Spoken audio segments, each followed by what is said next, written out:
Yo! What's good, everybody? We got a special video today, man. We all been fooled, aka bamboozled, aka finessed. This is probably like the first video I reacted to from Jimmy High Roller, but I do watch his videos. It just, guys, sometimes it's some videos that I don't watch on the stream because, like, I want to lay back in my bed and watch YouTube videos, I don't watch Twitch no more, so first time actually reacting to his video on video. That makes sense? I've been drinking a lot of coffee. Let's get to the video! The triple-double stat line is synonymous with a great performance. When a player puts up a triple-double, the stat line tends to make more headlines than the actual game itself. It does.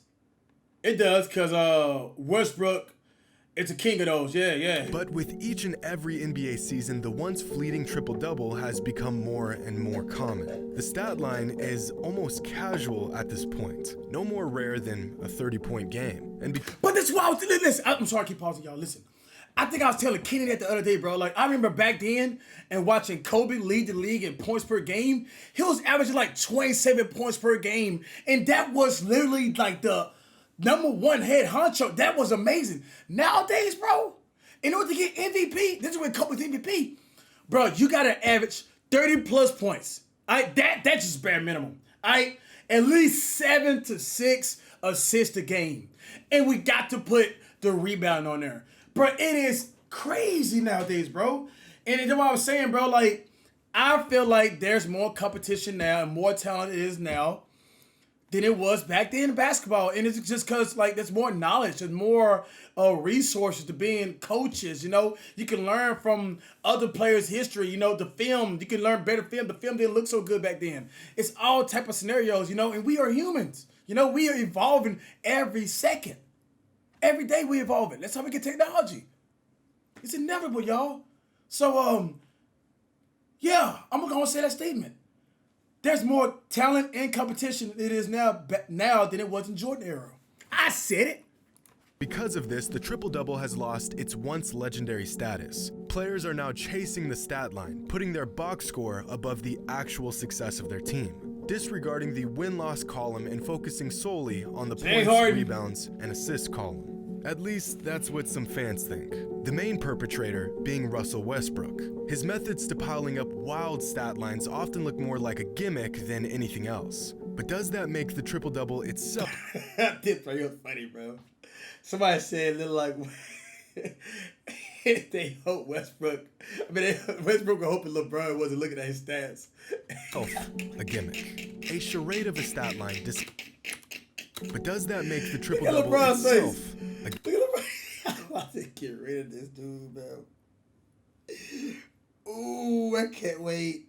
Gimmick. A charade of a stat line disguising itself as a great all-around game. Or is the triple-double still the gold standard for a great game of basketball? Well, there's only one way to find out.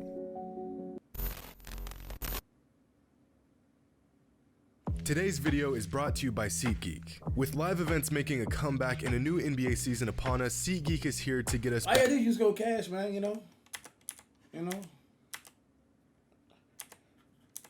Bro, we all got bills to pay, y'all.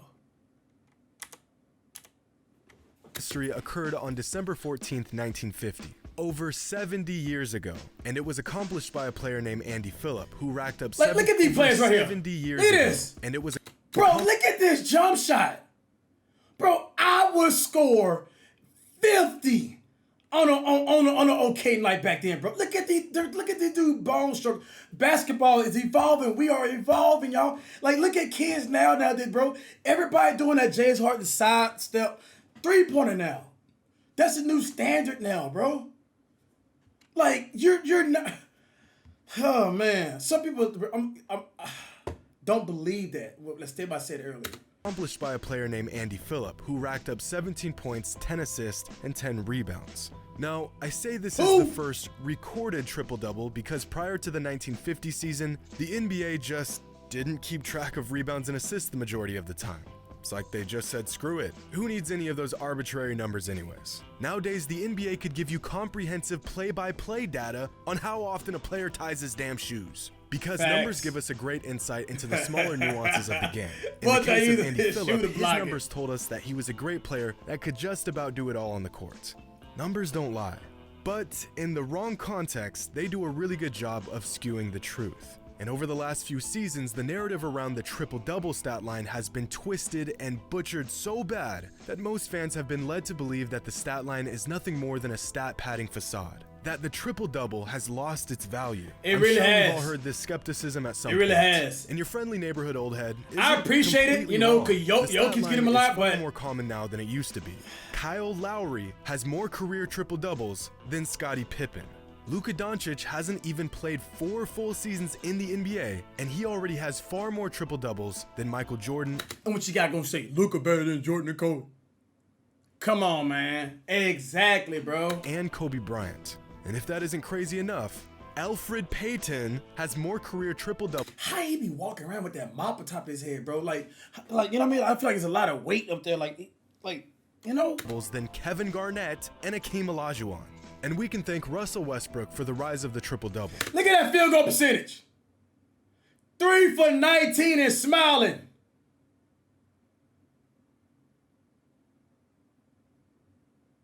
The man can pile up a bloated stat line better than anyone else in NBA history. It's incredible. Back in 2017, Russ did the impossible by becoming the first player in over 50 years to average a triple-double for an entire season. Now, prior to that historic season, the NBA would usually float between 30 and 40 triple-doubles a season. That's the entire NBA combined. But after Russ's 2017 campaign, the league has seen a massive spike in triple-doubles. Oddly enough, Russ's impact on the triple-double falls right in line with Stephen Curry's impact on the three-pointer. In other words, Westbrook is to the triple-double what Stephen Curry is to the three-pointer. But triple-doubles and three-pointers are extremely different from one another. Way different. Anyone can jack up more threes every game, although most players probably shouldn't. Oh my goodness. Hey man, I'm talking about Monk like that, bro. Like, you know, I appreciate Monk. Hey, shout out to Malik Monk, bro. You doing your thing like that, bro. You know, you holding it down for the Lakers, bro. You know, I know LeBron appreciates you. He probably pat you in the back a few times, bro. I appreciate you. But not every player can go out and just pile up double-digit assists and double-digit rebounds on a good scoring night. Or can they? On October 28, 1979, a new record was set for the youngest player to achieve a triple-double in an NBA game. The kid was only 20 years and 75 days old, and his name was Irvin. But you probably know him by his nickname, Magic. And Magic's record stood for a long time. Until 20 years later when Lamar Odom recorded a triple-double at just 20 years and 54 days old. Lamar's record would stand for 6 seasons until LeBron James broke it at the age of 20 years and 20 days. LeBron's record would eventually fall 11 years later when Lonzo Ball broke it at the age of 20 years and 15 days And old. Luka. But Lonzo's record would fall just 5 months later when Markelle Fultz became the first teenager to record a triple-double in the NBA. At this Bro, what happened to him? point, the record should stand for a very long time. I mean, how many teens can record a triple-double? Never mind, LaMelo Ball broke the record just a few seasons I was about to say later at just LaMelo. 19 years and 140 days old. And since the NBA can't draft players straight out of high school anymore, I really doubted this record would fall anytime soon. I stand corrected. What was once a stat line reserved for only the most well-rounded elite players has become an achievable milestone for a teenager who just last year had a scouting report that looked like this. And as the age of the youngest triple-double... That's crazy. That boy did his research for his videos. I appreciate that. continues to fall, the number of triple-doubles continues to rise. 8 of the top 16 career leaders in triple-doubles are currently in the NBA. So, is the triple-double really a dead stat line? A relic of the NBA that has lost its value over the years? The short answer is no. The triple-double is still an incredible stat line that, for the most part, still represents great overall winning basketball. But the long answer is a lot more complicated than that. Russell Westbrook has taken a lot What of you heat guys for feel the the comments fall of about the this? triple-double. His game is constantly overanalyzed and overcriticized. And I'm here to tell you, if you think Russ's triple-doubles are empty stats that don't contribute to winning basketball, you're wrong. Since Russ's game-changing 2016-2017 season, he has racked up 157 triple-doubles. And in those 157 games, his team has a record of 111-46, a 71% winning percentage over a 6-season span.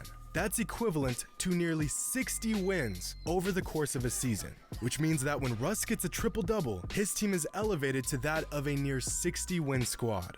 And this team success doesn't just apply to one team. This is an effect that Russ has on every single team he has played on, from the Thunder to the Rockets to the Wizards,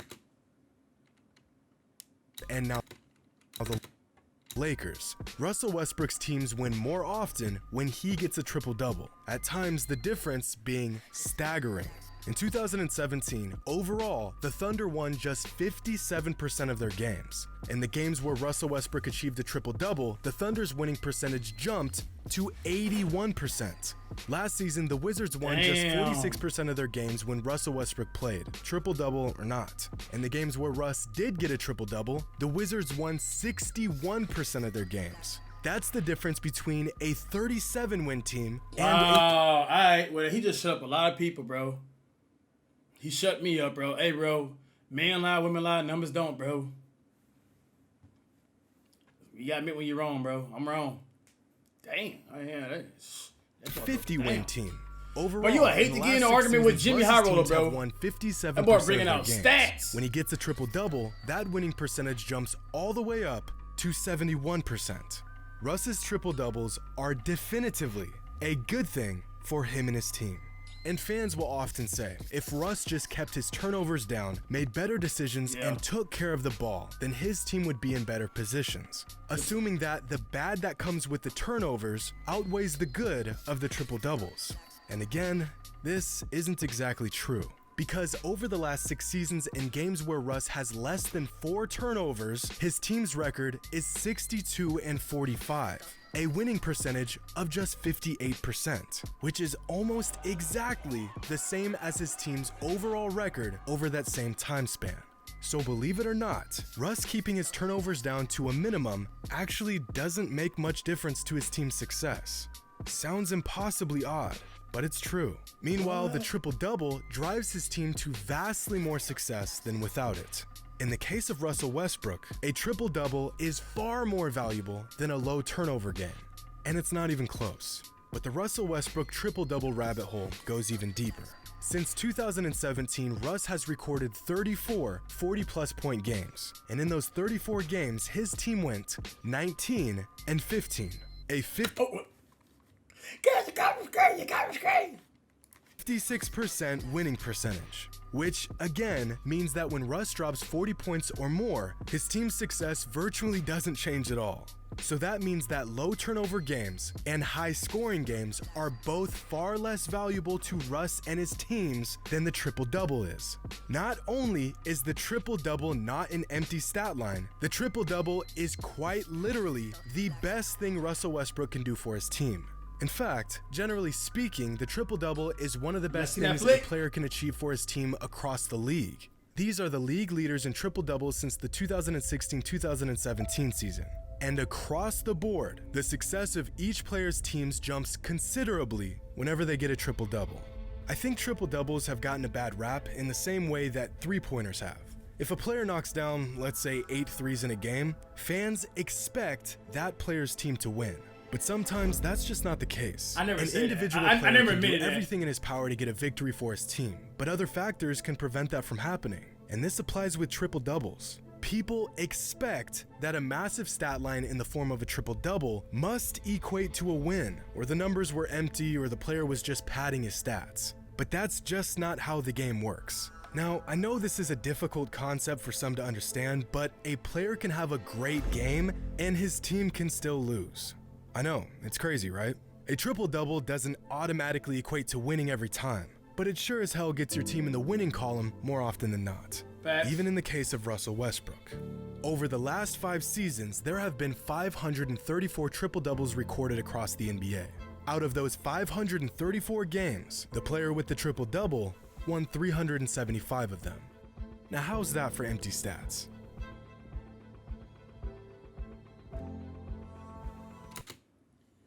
Well, damn, bro. You're making a lot of people shut up. The facts right here. I guess we need a Westbrook appreciation video. Cause he's not being appreciated on Lakers, man. Hope you guys enjoyed the video, man. You guys want to see some more, bitch? You guys check out the comments down below. Let me know. And the original video down below in the comments. Shout out to Jimmy High Roller. We out here. Peace.